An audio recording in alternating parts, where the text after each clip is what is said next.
Yo tout le monde, c'est Yoxas, on se retrouve aujourd'hui pour une nouvelle vidéo. Donc comme un lundi sur deux, là ça faisait exceptionnellement 3 semaines.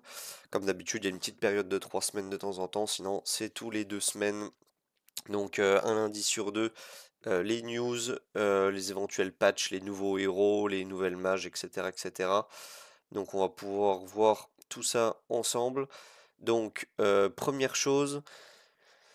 Dans la nouvelle update, il y aura donc la nouvelle bannière poussière, notamment, donc celle qui va intéresser le plus de monde, étant donné qu'il y a un nouveau héros. Donc ce nouveau héros s'appelle Manolin, ou Manoline, je sais pas comment ça se dit. Je vais vous mettre un visuel, voilà. Vous aurez le visuel du nouveau héros. Malheureusement, il y a un petit bug au niveau de Ace. Là, on peut pas récupérer d'autres images. Leur lien avec toutes les images est buggé. Donc, je sais pas pourquoi. On verra si c'est rectifié.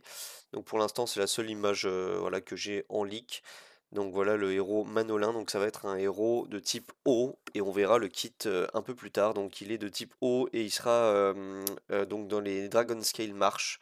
Donc, je sais plus en français comment ça s'appelle. Euh, Touk touk touk. Le marais de Dragon Scale, voilà. Un nouveau perso haut donc qui va accompagner Kayson et G2 dans les très gros héros hauts de cette faction. Donc pourquoi pas, on attend depuis très longtemps un héros, je vais vous remettre le visuel, un héros pertinent en PVP dans la voie haut. Donc on va voir si Manolin fera l'affaire. Donc ensuite, donc ça va être pour la nouvelle bannière poussière. Manolin sera accompagné dans cette bannière de Arlo et de Jérôme. Donc Arlo qui est très bon pour la GVE, pour les adds du boss central uniquement. Donc et qui peut être éventuellement joué également en Rift Bois. Voilà pour Arlo, donc je déconseille très fortement d'investir dessus malheureusement. C'est assez niche et assez spécifique comme contexte. Et en plus de ça, bah, on peut tout simplement se passer d'Arlo. Comme je l'ai fait sur mon compte, Arlo est encore de niveau 1 je crois sur mon compte. On peut aller revoir tout vite. Donc bah, vraiment il y a moyen de faire tous les contenus sans lui. Maintenant il brille dans certains contenus sans être le meilleur non plus. Voilà, Arlo bon, il est ici niveau 1. Donc il n'est pas touché du tout dans la box. Voilà, on repasse sur le visuel de Manolin.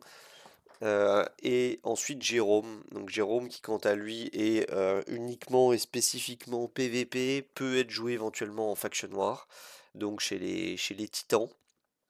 Lui en revanche qui est beaucoup plus intéressant. Donc bah, notamment pour du PVP, hein, tous les héros qui sont PVP, c'est vraiment très très intéressant d'aller les book et ça peut surprendre très clairement. Donc voilà pour la bannière poussière qui sera composée, donc je répète, de Manolin, Arlo et Jérôme.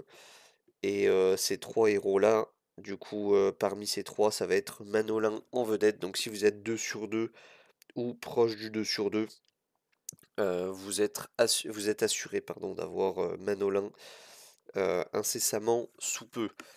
À côté de ça, on va évidemment avoir une bannière donc sur les pierres classiques. Donc cette bannière, ça va être une bannière qui va augmenter le drop rate de Roktar. Donc Roktar, très très bon héros. Un des meilleurs saisonniers selon moi. Certains crient un peu au scandale parce qu'il a été nerf. Malgré ça, le héros reste incroyable. Donc si vous n'avez pas Roktar, c'est vraiment une bonne occasion d'aller le récupérer. Il est très très bon en faction noire, en PVP il est excellentissime. Il peut ressusciter en infligeant énormément de dégâts de saignement, ce qui est un gros contre à la fois à Adeline et Oderic. Le staff de Ace qui a fait un énorme travail au niveau de Roktar pour sortir un contre à Adeline et Oderic par la même occasion, en étant un simple feu qui pose des saignements. Donc très très bon héros Roktar, qui peut être très rapide. Ensuite, est-ce que ça peut être joué en donjon? Je ne pense pas, par contre, ça va être un héros essentiellement pour du PVP. En Rift, je pense pas non plus. Mais voilà, donc ça va être un très bon héros de PVP et de Faction Noir. Euh, voilà. que dire de plus? Et le LD qui va accompagner la bannière de Roktar, ça sera donc Divine Yolanda. Donc même chose, hein, Divine Yolanda qui est très très loin de sa méta, où elle était jouée. Mais l'avantage de Divine Yolanda, c'est que c'est indémodable, hein, c'est super fort tout le temps. Le fait qu'elle ait une immune permanente reste toujours fort à ce jour. Donc personnellement, je joue encore pas mal Divine Yolanda, donc vraiment un très très bon mob et qui prend une toute autre dimension en A2. Donc je pense que je conseille à beaucoup de monde d'aller pull sur cette bannière qui est toutefois très intéressante. Et on aura évidemment donc la bannière classique. À côté de ça, pour ceux à qui ne veulent pas tout simplement aller chercher Roktar ni Yolanda Light, sachant que je le rappelle, c'est un drop rate augmenté. Donc dans le cas de Roktar, c'est 300% en plus. Vu que les pourcentages sont faibles, 300% ça fait pas non plus démentiel de plus, donc vous avez de fortes chances de ne pas pull Roktar même si vous allez sur la bannière Roktar. Et également Divine Yolanda, ça va être le même principe qu'à beaucoup de summons. Le premier LD, si c'est Divine Yolanda, tant mieux. Si c'est pas elle, le prochain LD que vous allez pull sera garanti d'être Divine Yolanda. Donc voilà pour ces trois héros-là. On a également les dates de la prochaine GVE. Donc la prochaine GVE se déroulera du 22 mai au 5 juin. Voilà. Et du coup, on va pouvoir passer à la partie qui intéresse le plus de monde, je pense, le kit de Manolin. Donc on va voir ensemble son trait en ascend, non ascend et ses trois skills. Allez, c'est parti, on va commencer par le trait. Tout simplement, donc il va se régène de 15% de ses PV max et gagner 10% d'attaque up. Donc ça va être, je pense, le même principe que Guan Yu. Ça devrait être un... ou Guan Yu ou Amira, la LD. D'avoir des stacks qui ne sont pas débuffables d'attaque up. Donc ça va être pas mal. Le seul problème, c'est que on va donc gagner un stack d'attaque up qui va augmenter l'attaque de 10%, cumulable jusqu'à 10 fois, et regagner 15% de nos PV max à chaque fois qu'on prend des dégâts de coups réels. Donc c'est un passif extrêmement PVP à voir quand on va être au, pardon, en PVE dans un donjon contre des mobs qui ne critent pas. Est-ce que ça va être considéré comme des trous damage? Logiquement, non. Parce que les trous damage, c'est quelque chose qui dépasse la défense du héros. Donc, euh, donc potentiellement, ça devrait normalement ne pas fonctionner. Mais si par exemple ça fonctionne en Rift, là où le boss, on lui supprime son taux crit et qui fait que du coup blanc finalement. Donc c'est pas du coup réel et c'est pas non plus du crit. Si ça fonctionne là-dessus, ça peut être très très fort de stacker de l'attaque et regagner des PV max à chaque fois que quelqu'un donc fait un coup blanc, donc un non crit ou un taux de coup réel finalement, un non crit tout simplement. On peut arrondir ça comme ça. On verra si donc ça concerne que ça ou si ça concerne que le taux de coup réel qui, je le rappelle, est dans les books de certains héros PVP. On gagne 40% de taux de coup réel, donc le taux de coup réel c'est quelque chose qui s'additionne au taux de dégâts crit. Et donc c'est pour ça qu'il faut mettre les héros en 60% de dégâts crit et 40% de taux de coup réel, étant donné que le taux de coup réel est même plus fort que les dégâts crit, puisque ça ignore complètement la défense de la cible.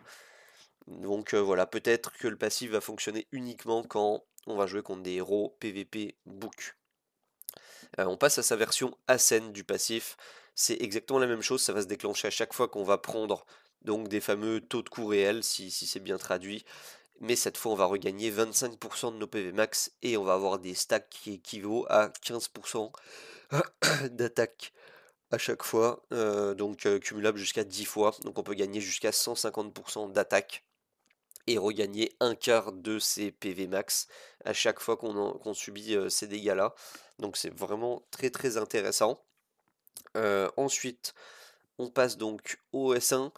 Le S1 qui a un petit bémol selon moi, on va le lire ensemble, donc ça inflige 130% de dégâts à un ennemi, donc les dégâts sont corrects. et ça retire un effet négatif à un allié aléatoire haut. Donc c'est la partie haut qui est dérangeante, c'est qu'en fait le S1 donc va retirer un effet négatif de la team, comme le fait Yolanda Light, comme le fait Muriel, comme le font certains héros, donc ce qui est vraiment très très bonne mécanique de S1. En revanche, ici, c'est forcément un allié qui est de l'élément eau. Donc ça, c'est extrêmement dommage. Je sais pas pourquoi ils ont rajouté cette partie-là, que c'est forcément un allié eau. Ça pourrait retirer des stuns ou des silences à d'autres alliés qui ne sont pas forcément hauts. Ça serait extrêmement fort. Malheureusement, voilà, ça va s'arrêter là. Donc un allié aléatoire haut. Donc là encore, je pense à de la Rift, comme pour le trait, étant donné qu'on va pouvoir donc retirer sur S1 tout simplement les effets d'embrasement ou de bombe du boss de Rift, étant donné qu'on va jouer majoritairement que des héros hauts. Donc pourquoi pas? Je suis pas forcément convaincu personnellement, mais voilà, pourquoi pas, on va essayer, on va voir le reste du kit. Donc on passe au S2. Le S2 qui est encore un, pardon, un dégât mono-cible, donc ça inflige 150% de dégâts à un ennemi, et ça applique également No Positive Effect pour 3 tours. Donc comme le S3 de Badmar, mais cette fois c'est le S2 de Manolin, ça va infliger donc aucun effet positif sur la cible. Donc là encore, on pense extrêmement à la Rift Feu, très clairement, donc un kit qui est plutôt voué à la Rift Feu, hormis le passif où je suis pas sûr que ça fonctionne forcément, ou le boss quand il va faire des trous de mage, si vraiment on va pouvoir profiter des gains d'attaque ou pas. Et enfin on va passer au S3, qui est probablement le sort le plus intéressant de tout le kit de Manolin. Donc Manolin qui va entrer en maîtrise de l'eau. Donc ça va être un nouveau statut. Il va rentrer donc sûrement en mode avatar en quelque sorte. Il va maîtriser l'eau pour 2 tours. Et une fois qu'il est donc dans ce statut maîtrise de l'eau, donc j'imagine d'ailleurs, je fais une petite parenthèse, que en maîtrise de l'eau, peut-être que éventuellement les sorts ou le passif deviennent améliorés. Donc une fois qu'on a lancé le S3 et qu'on rentre dans la maîtrise de l'eau, peut-être que les dégâts sont plus conséquents, etc., etc. On va voir donc ce que fait maîtrise de l'eau un peu plus tard. Donc on rentre dans le statut maîtrise de l'eau pour 2 tours. On inflige 240% de dégâts à un ennemi. Donc c'est un très bon S3 mono-cible et on voit donc qu'il a un kit totalement mono-cible, donc qui rejoint à nouveau la Rift Feu, selon moi, qui peut éventuellement rejoindre le PVP du fait qu'il y a du cleanse et un oppositive effect. Et on a vu avec le taux de coup réel un peu plus haut. Et là donc on va avoir la petite ligne qui me fait aller un peu plus sur la Rift que sur le PVP. C'est que les dégâts sont doublés si l'ennemi est seul. Donc là ça va être incroyable dégâts sur la Rift. Ça va être du 480% de dégâts à un ennemi. Donc ça va être vraiment démentiel. En plus de ça on passe donc en maîtrise de l'eau. Donc on va voir ce que fait exactement la maîtrise de l'eau. Donc un héros qui va briller notamment en 1 contre 1. Enfin, pas forcément en 1 contre 1, mais dès qu'il va y avoir plus qu'un seul ennemi. Donc notamment en Rift. Et enfin, donc on a la petite précision, justement, c'est écrit là. Que fait la maîtrise de l'eau? Donc quand la maîtrise de l'eau est active, les attaques sur les ennemis feu ignorent 70% de la résistance et de la défense. Donc ça va être incroyable d'ignorer 70% de la défense et de faire 480% de dégâts à un ennemi. Le héros semble être designé pour découper littéralement la rift feu, pardon. Donc à prendre avec des pincettes, étant donné que on avait déjà eu cette impression avec Grayson, avec Aruna également, où on allait découper le boss, et finalement pas du tout. Donc on va voir avec Manolin si c'est un peu plus le cas. Et ignore 70% de la résistance, c'est très probablement pour être capable de poser le No Positive Effect juste après avec son S2. Donc voilà pour le kit de Manolin, donc très très hâte de le recevoir et de l'essayer. Logiquement, je le recevrai mercredi et je vais pouvoir vous faire les tests donc mercredi en fin de journée après le travail pour ma part. Je pourrais vous faire les tests donc de Manolin en Rift. Peut-être j'essayerai un petit peu en PVP, dites-moi dans les commentaires là où vous pensez qu'il va être le plus pertinent. Il va être donc, je le rappelle, Dragon Scale, donc marée de Dragon Scale. Donc est-ce qu'il va être pertinent ou pas dans les Faction Wars? C'est pas garanti.